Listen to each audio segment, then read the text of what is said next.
بغیر غصے کے کچھ دلائل اس کو دے دیجئے. غصہ جو ہے قاتل ہے دعوت کے لیے، قاتل ہے. اگر اریٹیٹ ہو گیا بولنے والا، غصے میں آ گیا بولنے والا، تو سوچیں کہ اس نے مخالفوں کو تو اپنے اوپر فتح دے دی، اس نے اپنی کمزوری کا اعلان کر دیا کہ دیکھو میں کتنا کمزور ہوں.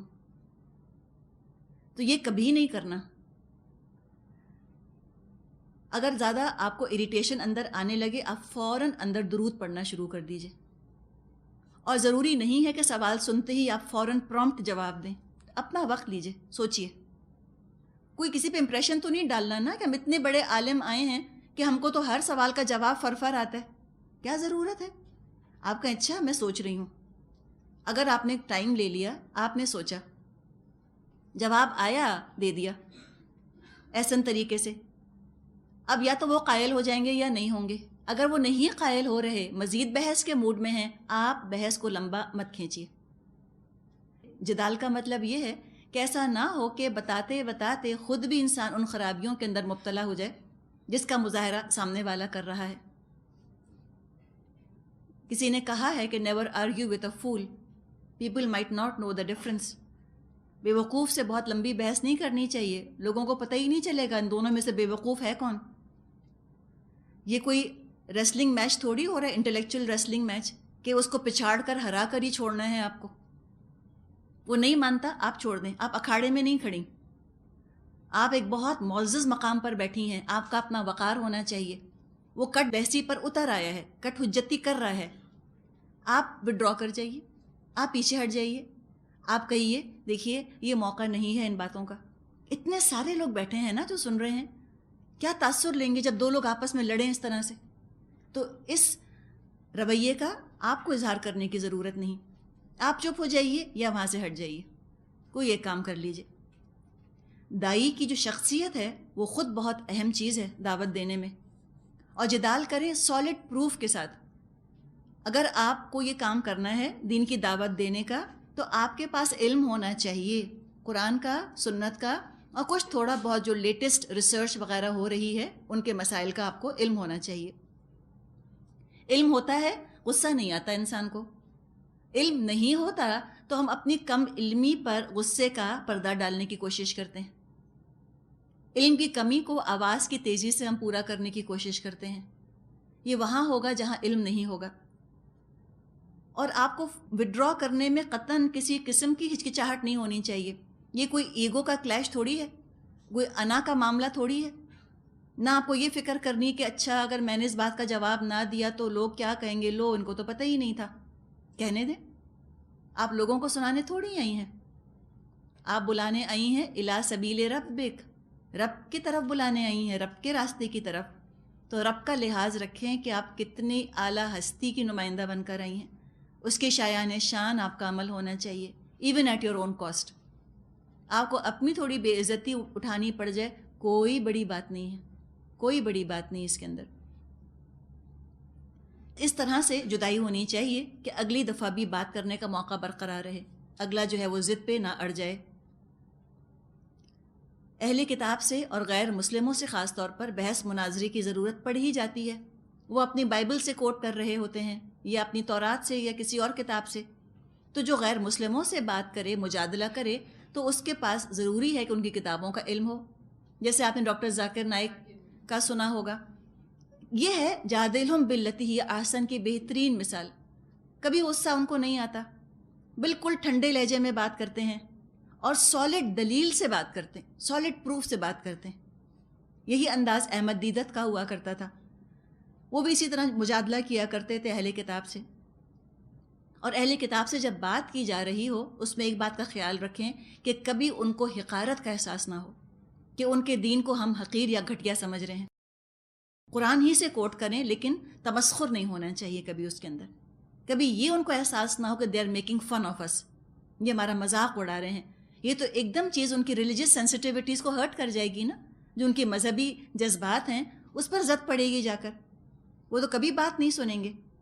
اسی طرح جب بدعتوں کے اوپر بات کریں تمسخر کے ساتھ نہ کریں، اس لیے کہ لوگ بے انتہا حساس ہوتے ہیں ان چیزوں کے بارے میں.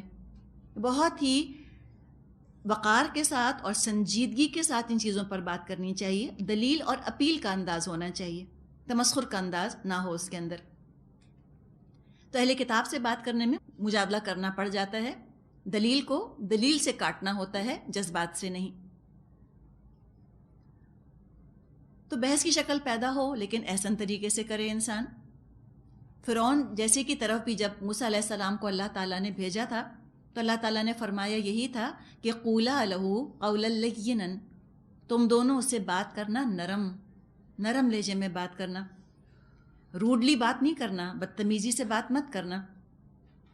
اور کہا گیا ہے ہم سے کہ وَلَا تُجَادِلُوا أَهْلَ الْكِتَابِ إِلَّا بِالَّتِي هِيَ أَحْسَنُ, کہ تم مت مجادلہ کرو اہل کتاب سے مگر اچھے طریقے سے, اچھی طریقے سے بات کرو. حکمت کا مطلب جو ہم نے کیا ہے وزڈم, اس کا مطلب ڈپلومیسی نہیں ہے, چال بازی اس کا مطلب ہرگز نہیں ہے. پیغام میں کمی بیشی نہیں کرنی. حکمت کا مطلب یہ نہیں ہے کہ پیغام کو ڈائلیوٹ یا ڈسٹارٹ کر دیا جائے, اس میں ملاوٹ کر دی جائے یا اس کو ٹیڑھا کر دیا جائے. موسیٰ علیہ السلام نے قول لین کا مطلب یہ نہیں لیا تھا کہ چلو پہلے چل کے فرعون کی ہاں میں ہاں ملاتے ہیں, پہلے اس کی تعریفیں کرتے ہیں, کچھ سال اس کے ساتھ پہلے گزار لیتے ہیں, وہی رسمیں وہی پارٹیز پہلے اٹینڈ کر لیں, پھر کچھ سال کے بعد کہیں سنو فرعون وہ ایک پیغام تم کو دینا ہے. ہمیں آج کل بعض لوگ یہ طریقہ سکھا رہے ہیں تبلیغ کا. وہ کہتے ہیں پہلے تم برتھ ڈیز میں چلے جاؤ, تم قرآن خوانیوں میں سویم میں چلے جاؤ, میلادوں میں چلے جاؤ, پہلے ان کو اپنا کر لو, جب تم پہ بھروسہ ان کو ہو جائے اس کے بعد تم ان کو بات بتانا. یہ طریقہ درست نہیں ہے, ایسے تبلیغ نہیں ہو سکتی. وہ آپ کا عمل آپ کی راہ میں رکاوٹ بن جائے گا, اس لیے کہ آپ نے تبلیغ ایک کو کی اور جو 50 لوگوں نے آپ کو وہ فنکشن اٹینڈ کرتے ہوئے دیکھا, آپ نے کیا پیغام دیا ان کو؟ وہ تو یہی کہیں گے نا کہ وہ آئی تھیں, وہ تھیں وہاں پر موجود, اور وہ کنفیوز ہوں گے. وہ کہیں گے اگر یہ چیز غلط ہوتی تو وہ وہاں نہ ہوتی. تو ایسی جگہوں پہ جانا نہیں چاہیے. اور انسان نرمی کے ساتھ پیغام جو ہے وہ کسی اور موقع پر پہنچا دے کہ دیکھیں پیغام ہمیں پہنچانا ہے, پیغام کے اندر کمی بیشی نہیں کرنی چاہیے. نہ طنز ہو, نہ سخت کلامی ہو, نہ توہین آمیز طریقہ ہو. لیکن اگر کوئی کارنر ہی کر لے آپ کو, آپ کسی بات کو ٹالنا چاہ رہی ہیں, آپ کو لگ رہا ہے کہ یہ بات اس وقت ہرگز مناسب نہیں ہے, کوئی انسسٹ ہی کرتا ہے آپ سے کہ نہیں دیجئے جواب اس بات کا, پھر ٹال مٹول مت کیجئے, پھر جو حق ہے وہ بیان کر دیجئے, چاہے کتنا بھی کڑوا ہو. اس لیے کہ حق کو تو پھر توڑا موڑا نہیں جا سکتا, ڈسٹارٹ نہیں کیا جا سکتا. اور جو شخصیت ہے دائی کی وہ خود بہت اہم ہے. جو دعوت دینے والا ہو خود باعمل ہو کسی نہ کسی حد تک, خود بھی تو وہ قائل ہو جو بات آگے کہہ رہا ہے. اگر وہ خود ہی کنونس نہیں ہے, خود ہی قائل نہیں ہے, تو اس کے لہجے میں یقین جھلکے گا ہی نہیں. بے یقینی اور شبہات خود اس کی آواز میں لرز رہے ہوں گے. تو جو خود یقین نہیں رکھتا وہ آگے اگلے تک یقین کیسے پہنچائے گا؟ تو اس میں بھی دو ایکسٹریمز ہو جاتی ہیں. ایک تو یہ کہ انسان کہتا ہے کہ جب تک میں خود پورا عمل نہ کر لوں میں کیسے بات آگے کروں. یہ تو بڑا مشکل ہے, ساری زندگی کا معاملہ ہے نا اپنے آپ کو اچھا کرنا اور نیکی پر قائم رکھنا. اگر ہم یہ معیار بنا لیں کہ جو گناہوں سے پاک ہے وہی درس دے گا تو کوئی بھی نہیں بچے گا. ابن عباس کا قول ہے رضی اللہ عنہ, وہ کہتے ہیں کہ شیطان تو چاہتا ہی یہ ہے کہ لوگوں کو کہہ دے کہ جو ایک بھی گناہ کرتا ہے وہ درس نہ دے, تاکہ کوئی بھی درس دینے والا نہ بچے, کوئی بھی تبلیغ کرنے والا نہ بچے. ایک یہ ایکسٹریم ہے. دوسری یہ کہ انسان بالکل ہی بے عمل ہے. جو خود شراب پی رہا ہے وہ کیسے دوسروں کو شراب سے روکے گا؟ اور اس طرح جب لوگ دیکھتے ہیں کہ لوگ بالکل ہی بے عمل ہیں تو بھی لوگوں میں ریولجن اور ریاکشن پیدا ہوتا ہے. تو یہ دو ایکسٹریمز نہیں ہونی چاہیے, بلکہ اس کے بیچ میں ایک راستہ ہونا چاہیے کہ انسان عمل کرنے کی کوشش کرتا رہے. سورۃ حمیم سجدہ میں اللہ تعالیٰ نے فرمایا ہے کہ وَمَنْ أَحْسَنُ قَوْلًا مِّمَّنْ دَعَا إِلَى اللَّهِ وَعَمِلَ صَالِحًا وَقَالَ إِنَّنِي مِنَ الْمُسْلِمِينَ, کہ اس سے اچھی بات اور کس کی ہو سکتی ہے جو اللہ کی طرف بلائے اور خود بھی عمل صالح کرے اور وہ کہے کہ میں بھی مسلمانوں ہی میں سے ہوں. تو درس دوسروں کو نہیں دیا جاتا, اپنے آپ کو بھی دیا جاتا ہے. ادعو کا مرحلہ ذات سے شروع ہوگا. پہلے اپنے آپ کو انوائٹ کریں. جب اپنا نفس ہی آپ کی بات نہیں مان رہا تو کوئی اور کیا آپ کی بات مانے گا؟ اپنے آپ کو ہی قائل نہیں کر سکے, اپنے آپ کو ہی عمل پر نہیں لا سکے تو کسی اور کو کیسے لے کر آئیں گے؟ تو یہ جہاد اپنے ذات کے ساتھ ہمیشہ چلنا چاہیے. دعوت دینے والا اپنے آپ کو ضرور ذہن میں رکھے کہ میں اپنے آپ کو بھی سنا رہا ہوں. اور دعوت دینا, اس کے لیے کیا چیز ہے جو کہ استعمال ہوتی ہے؟ زبان استعمال ہوتی ہے. آپ دیکھیں کہ جو سرجنز ہوتے ہیں, چونکہ اپنے ہاتھوں سے وہ سرجری کرتے ہیں تو اپنے ہاتھوں کا خیال بہت رکھتے ہیں. اسی طرح جو گانا گاتے ہیں, چونکہ اپنا گلا استعمال کرتے ہیں, وہ اپنے گلے کا بہت خیال رکھتے ہیں, گلا خراب نہ ہو جائے, گلا بیٹھ نہ جائے, پرہیز کرتے ہیں وہ کھٹے سے, ٹھنڈے سے, مختلف چیزوں سے. جو دین کی طرف بلا رہا ہے وہ اپنی زبان استعمال کر رہا ہے, اس کو زبان کی انتہائی حفاظت کرنی ہے. میری زبان خراب نہ ہو جائے, گندی نہ ہو جائے. جو دین کی طرف بلائے وہ باقی لوگوں سے زیادہ محتاط ہو زبان کے استعمال میں. زبان پر گالی نہ آئے, زبان پر فحش نہ آئے, بے شرمی بے حیائی کی باتیں زبان سے نہ نکلیں, طنز نہ کرے لوگوں پر, تانے نہ دے, گالم گلوچ نہ کرے, نرم رکھے زبان کو. ایک چمچہ ہے جس سے کہ ہم شہد نکالتے ہیں, اس چمچے کو ہم زہر میں تو نہیں ڈبا سکتے. زہر میں ڈوبی زبان سے شہد کیسے ٹپکے گا؟ تو اس کے لیے غصے سے پرہیز کرنا پھر ضروری ہے, اس لیے کہ غصے ہی میں یہ ساری خرابیاں جو ہیں وہ انسان سے سرزد ہوتی ہیں. تو بہت انسان اپنی زبان کے بارے میں محتاط ہو اور حتی الامکان غصے سے پرہیز کرے. اپنا تزکیہ اس نے کچھ نہ کچھ بہرحال کیا ہو. تزکیہ کر لینا, اپنے آپ کو بڑے بڑے موٹے موٹے عیبوں سے پاک کر لینا, یہ کوئی منزل نہیں ہے, یہ تو عین ضرورت ہے, یہ تو پری ریکویزٹ ہے. غصے سے اور غیبت سے, طنز سے, بدگمانی سے کسی نہ کسی درجے میں اپنے آپ کو پاک کریں گے تو آگے اللہ کی طرف لوگوں کو بلانے کے قابل ہوں گے. تو کچھ نہ کچھ تو محنت کرنی ہے اپنے اوپر. اور اس کے بعد جب یہ سارے کام انسان کر لے تو یہ بھی بات فرما دی کہ رب تمہارا جانتا ہے کون ہے جو کہ اس کے راستے سے بھٹک گیا, اور وہ جانتا ہے کون سیدھے راستے پر ہے. یعنی کسی کے بارے میں کبھی انسان فتویٰ نہ دے کہ یہ تو کبھی سمجھیں گے ہی نہیں. یہ کہنے کا حق ہم میں سے کسی کو نہیں. دل کا حال صرف اللہ جانتا ہے, اللہ ہی کو پتہ ہے کون سنے گا کون نہیں. ہم اپنے اندازے لگاتے ہیں, کسی کو دیکھ کر ہمیں خیال آتا ہے کہ ہاں ان کے اندر بڑا خیر نظر آ رہا ہے, یہ بہت جلد حق کو قبول کر لیں گی. سالوں گزر جاتے ہیں, وہ اپنے مقام سے آگے پیچھے نہیں ہوتی, مایوسی ہوتی ہے انسان کو. بعض دفعہ کسی کو دیکھ کر خیال آتا ہے یہ کیا سنیں گی, ان کا تو کوئی آثار ہی نہیں لگ رہے سننے کے. لیکن ایسی ہدایت اللہ تعالیٰ ان کو دیتا ہے کہ ان کی کایا ہی بدل جاتی ہے. آپ سوچیں, عمر رضی اللہ تعالیٰ عنہ جب نکلے تھے اپنے گھر سے نبی اکرم صلی اللہ علیہ وسلم کو نعوذ باللہ قتل کرنے کے ارادے سے, کوئی سوچ سکتا تھا ان کو ہدایت ملے گی؟ لیکن ان کی بہن نے کوشش کی نا, ان کو ہدایت مل گئی. تو ہم لوگوں کو دیکھ کر اندازہ نہیں لگا سکتے. کبھی کسی کے بارے میں فتویٰ مت دیں کہ یہ نہیں سنیں گے. ہمیشہ اچھی امید رکھنی چاہیے لوگوں کے بارے میں. صحیح بخاری میں انس رضی اللہ عنہ سے حدیث ہے, نبی اکرم صلی اللہ علیہ وسلم نے فرمایا, یسروا ولا تعسروا وبشروا ولا تنفروا. لوگوں پر آسانی کرو, دشواری پیدا مت کرو, اور ان کو اللہ کی رحمت کی خوشخبری سناؤ. مایوس یا متنفر مت کرو, ان کے اندر ریولجن مت پیدا کرو. خوش مزاجی کے ساتھ, خوش اخلاقی کے ساتھ لوگوں کو بلاؤ. اگر مشن رسول اللہ صلی اللہ علیہ وسلم والا اپنایا ہے تو اخلاق بھی نبی اکرم صلی اللہ علیہ وسلم والا لینا ہی ہوگا.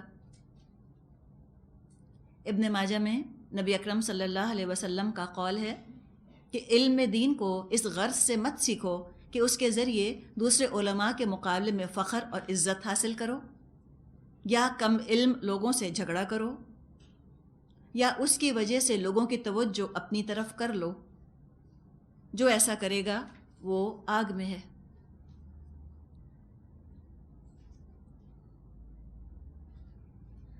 تو یہ بات یہاں بیان فرمائی کہ کوئی اپنی طرف توجہ کے لیے دین کا کام کرنا شروع نہ کرے۔ دیکھیں، صرف رسول ہوا کرتے تھے جو یہ دعویٰ کرتے تھے کہ ہدایت صرف اور صرف ہمارے پاس ہے۔ ان کے بعد ان کے امتیوں میں سے کوئی شخص کھڑا ہو کر یہ نہیں کہہ سکتا کہ ہدایت اگر چاہیے تو صرف میرے پاس ہے اور کسی کے پاس نہیں، اور نہ ہی کبھی دو علماء میں کوئی کمپیریزن کرے کہ میں فلاں سے بہتر عالم ہوں، یا دوسروں کو وہ انکریج کرے، ان کی حوصلہ افزائی کرے کہ میری تعریفیں کرو، مجھے پروموٹ کرو، مجھے پروجیکٹ کرو۔ نہیں، فرما دیا کہ جو یہ کرتا ہے وہ تو آگ میں ہے۔ کوئی بھی ادنا امتی کھڑا ہوتا ہے داعی الی اللہ بن کے، تو اس میں یہ ہوگا کہ وہ لوگوں کو بلائے کہ ہاں میں بھی ہدایت کی بات آپ کو بتا سکتی ہوں۔ کبھی یہ دعویٰ نہ کرے کہ ہدایت صرف اور صرف میرے پاس ہے۔ اللہ تعالیٰ نے اپنے دین کی خدمت کرنے کے لیے طرح طرح کے لوگ کھڑے کر دیے ہیں، ہر ایک کا اپنا انداز ہے، ہر ایک کا اپنا سٹائل ہے بات بتانے کا، اور ڈپینڈ کرتا ہے کس انسان کو کس کی بات پسند آتی ہے۔ ہو سکتا ہے آپ کے بتانے کا انداز کسی کو اچھا لگے اور کسی کو اچھا نہ لگے، ایک انداز ہر ایک کو اپیل نہیں کر سکتا۔ اگر کسی شخص کا بتانے کا انداز آپ کو اپیل نہیں کرتا، آپ اس کی بات مت سنیے، اس کا درس مت سنیں، کسی اور کا درس سننا شروع کر دیجئے۔ جیسے دیکھیں، دوائیں ہوتی ہیں، کچھ دواؤں سے لائف سیونگ ایفیکٹ آتا ہے، جان بچا لیتی ہیں کچھ دوائیں، اور وہی دوا کسی میں الرجک ری ایکشن پیدا کر دیتی ہے، جان لے لیتی ہے۔ بالکل اسی طرح دین کے بتانے والے ہوتے ہیں، کچھ ایسے ہوتے ہیں کہ جن کی وجہ سے انسانوں کی زندگیاں بچ جاتی ہیں، ان کو ہدایت نصیب ہو جاتی ہے۔ ایک کو ہدایت ملی، ایک کو الرجی ہو گئی اسی عالم سے، بات نہیں سننا چاہتے، اس کی اریٹیشن ہوتا ہے ان کی باتوں سے، کہتے ہیں ہم نہیں سن سکتے۔ آپ کو تجربہ ہوا ہوگا، آپ کسی کی تعریف کریں کہ مجھے فلاں شخص کی بات سن کر مجھے اللہ نے ہدایت دی، اگلا کہتا ہے میں تو ان کا درس سن ہی نہیں سکتی، مجھے بالکل اچھا نہیں لگتا۔ کوئی بات نہیں، ایک انسان ہی کی بات ہے نا، قرآن کے تو 100 طریقے ہیں بیان کرنے کے، تو چھوڑ دیں۔ جس سے آپ کو الرجی ہے اس کی بات مت سنیں، ایسا نہ ہو اللہ نہ کرے کہ اس سے چڑ ہوتے ہوتے قرآن سے چڑ ہو جائے، یہ زیادہ خطرناک چیز ہے۔ فوراً چھوڑ دیں جس سے آپ کو الرجی ہو گئی ہے، لیکن قرآن کو مت چھوڑیں، کوئی اور شخص ڈھونڈ لیں جو کہ آپ کو بات بتا دے۔ اب آگے فرمایا آیت 126، وَإِنْ عَاقَبْتُمْ فَعَاقِبُوا بِمِثْلِ مَا عُوقِبْتُمْ بِهِ وَلَئِنْ صَبَرْتُمْ لَهُوَ خَيْرٌ لِلصَّابِرِينَ۔ اور اگر تم لوگ بدلہ لو بس اسی قدر لے لو جس قدر تم پر زیادتی کی گئی ہو، لیکن اگر تم صبر کرو تو یقیناً یہ صبر کرنے والوں ہی کے حق میں بہتر ہے۔ اب جب تبلیغ کا ذکر آیا، ساتھ ساتھ بدلے کا ذکر آیا اور صبر کا ذکر آیا۔ کوئی کتنے بھی عمدہ طریقے سے تبلیغ کرے، پیغمبروں کے انداز کو تو نہیں پہنچ سکتا۔ کوئی کتنا بھی خوش اخلاق اور حکمت والا کیوں نہ ہو، وہ نبی اکرم صلی اللہ علیہ وسلم سے زیادہ تو اچھی تبلیغ نہیں کر سکتا۔ اچھی تبلیغ کرنا ایک طرف اور لوگوں کا اس کو اچھا سمجھنا دوسری طرف ہے۔ اپنی طرف سے انسان کو بھرپور کوشش کرنی چاہیے، بات کو حکمت کے ساتھ اور موعظۃ الحسنہ اور جادلہم باللتی ہی احسن کے ساتھ پیش کریں، لیکن یہ کوئی گارنٹی نہیں ہے کہ سب بات سن لیں گے، اور یہ گارنٹی نہیں ہے کہ لوگ بھی آپ سے خوش گمانی ہی رکھیں گے۔ ہو سکتا ہے کہ آپ کی خیر خواہی کا جواب انتہائی بدتمیزی کے ساتھ دیا جائے، خیر خواہی کے جواب میں بدگمانی کی جائے، الزام تراشی کی جائے، اور آپ کو تکلیف پہنچانے کی کوشش کی جائے۔ اور یہ ہوا رسولوں کے ساتھ، لوگ تو رسولوں کے جان کے دشمن ہو گئے، اس لیے نہیں کہ رسولوں نے بات اچھی طرح بتائی نہیں تھی، بہترین طرح بات بتائی تھی، بہترین مبلغ ہوا کرتے تھے رسول، وہ دشمن اس لیے ہو گئے لوگ کہ ان کو بات سننی نہیں تھی، ماننی نہیں تھی۔ اور یہ تو ہوگا، اس کے لیے ہر داعی الی اللہ تیار رہے کہ لوگوں کی طرف سے اس کو اذیت ناک چیزیں سننے کو تو ضرور ملیں گی۔ تو اس کے بارے میں فرمایا کہ اگر تم بدلہ لے لو تو اتنا ہی بدلہ لو جتنا کہ تم پر ظلم کیا گیا۔ ذاتی طور پر بدلہ لینے کی اجازت ہے، لیکن بدلہ لینا ہے بڑا نازک مرحلہ. ایسا نہ ہو کہ بدلہ لیتے لیتے انسان زیادتی کر لے، اور جیسا کہ ہو جاتا ہے. بدلہ لینا اور اتنا ہی بدلہ لینا جتنی کی زیادتی ہوئی ہے آسان نہیں ہے. آپ نے وہ قصہ سنا ہوگا شیکسپیئر کا مرچنٹ آف وینس میں، پاؤنڈ آف فلیش والا. تو پاؤنڈ آف فلیش لینا آسان کام نہیں ہے، بڑا مشکل کام ہے یہ. تو لہٰذا بہتر ہے کہ انسان دین کے معاملے میں بدلہ لینے کا نہ سوچے. ایسا نہ ہو کہ وہ ظالم کی کیٹیگری میں چلا جائے، اس لیے کہ نرمی دین کو سنوارنے والی چیز ہے. درگزر دین کو سنوار دیتا ہے. لوگوں کی تلخ بات سن کر ان کو دعا دیں، پتھر کے بدلے میں پھول پیش کریں، یہ دین کا فائدہ ہے اس کے اندر. تو ذاتی معاملہ مختلف ہے، لیکن دین کے معاملے میں اگر اذیت کوئی آپ کو پہنچاتا ہے تو فرمایا وَلَا إِن صَبَرْتُمْ لَهُوَ خَيْرٌ لِّلصَّابِرِينَ، اگر تم صبر کرو، صبر کرنے والوں کے لیے بہت بہتر ہے. بدلہ لینے میں دین کی دعوت کو نقصان پہنچنے کا اندیشہ ہوتا ہے. صبر کر لینے میں خیر اور عافیت ہے، انتقام لینے میں وہ بات نہیں آتی. فرمایا آگے آیت 127-28، وَاصْبِرْ وَمَا صَبْرُكَ إِلَّا بِاللَّهِ وَلَا تَحْزَنْ عَلَيْهِمْ وَلَا تَكُ فِي ضَيْقٍ مِّمَّا يَمْكُرُونَ إِنَّ اللَّهَ مَعَ الَّذِينَ اتَّقَوْا وَالَّذِينَ هُمْ مُحْسِنُونَ. اے محمد صلی اللہ علیہ وسلم، صبر سے کام کیے جائیے. آپ کا یہ صبر اللہ ہی کی توفیق سے ہے. ان لوگوں کی حرکات پر رنج مت کیجیے اور ان کی چال بازیوں پر دل تنگ مت ہوئیے. اللہ ان کے ساتھ ہے جو تقویٰ سے کام لیتے ہیں اور احسان پر عمل کرتے ہیں. بہت ہی خوبصورت آیت ہے کہ وَاصْبِرْ، اور صبر کرو. خطاب نبی اکرم صلی اللہ علیہ وسلم سے ہے اور مشورہ ہم سب کو دیا جا رہا ہے جو بھی دین کی خدمت کا ارادہ کرے، جو داعی اللہ بننا چاہے. وَاصْبِرْ، صبر کرو. صبر سے میٹھی، صبر سے اچھی، صبر سے زیادہ باعث عزت اور کوئی چیز نہیں ہے. صبر کرو. وَمَا صَبْرُكَ إِلَّا بِاللَّهِ، اور آپ کا صبر اللہ ہی کے سہارے ہے، اللہ ہی کی توفیق سے ہے، اللہ ہی کی خاطر ہے. اپنا صبر کسی کے ہاتھ پہ مت بیچو، کسی کے سامنے ذکر مت کرو مشکلات کا. اللہ کی خاطر، اللہ کے سہارے، اللہ سے بدلہ چاہنے کے لیے صبر کرو. جتنا شاندار بدلہ اللہ دے گا صبر کا، کیا انسان دے سکتا ہے؟ کیوں انسان اپنے آپ کو ہلکا کرے دوسروں کے سامنے ذکر کر کر کے اپنی مشکلات کا؟ جب انسان اپنی مشکلات کا ذکر نہیں کرتا، باوقار رہتا ہے. جب بہت رونا دھونا مچاتا ہے، ہلکا ہو جاتا ہے دوسروں کی نظروں میں، اللہ کے ساتھ بھی اپنا اجر کھو دیتا ہے. تو صبر کو بار بار نہیں بیچنا. تعریف کی خاطر، ہمدردی کی خاطر، خاموشی کے ساتھ صبر. جمع رہے انسان. ثابت قدمی بھی اس میں آتی ہے. پیچھے ہٹنے کا نہ سوچے مخالفتوں کی وجہ سے. سوچ کو مایوسی سے بچا لے، زبان کو شکوہ شکایت کرنے سے بچا لے، دل کو غم سے اور تنگ ہونے سے بچائے.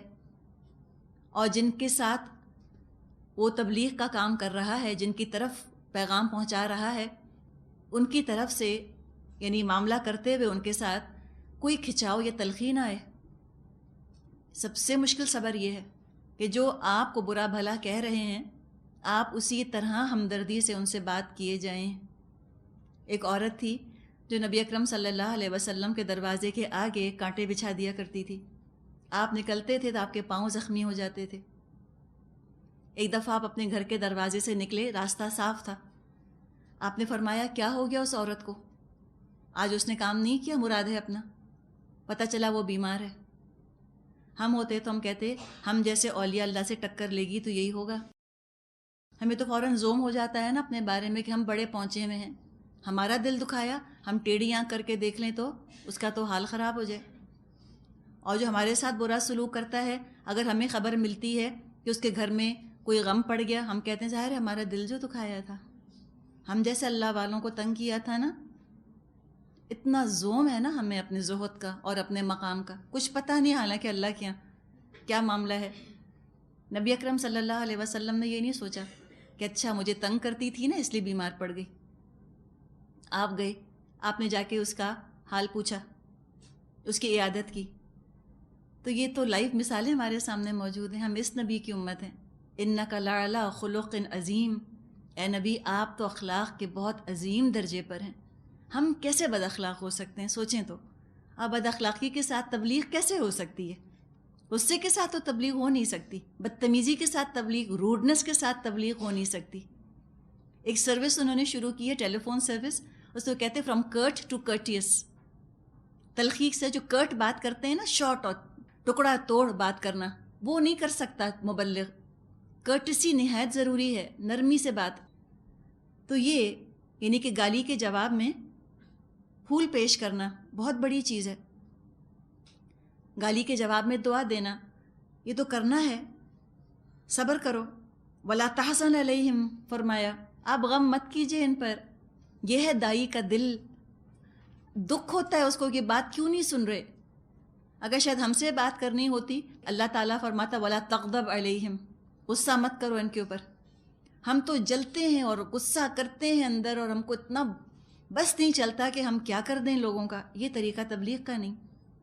دل کے اندر پیدا کرنی ہے خیر خواہی. غصے کو اتنا دبانا ہے کہ وہ غصہ جو ہے وہ خیر خواہی میں تبدیل ہو جائے. پریشر سے ہوتا ہے نا، کوئلہ اتنا دبتا ہے کہ کوئلہ آخر ڈائمنڈ بن جاتا ہے نا پریشر کی وجہ سے. تو یہ کرنا ہے، یہ ناممکن نہیں ہے.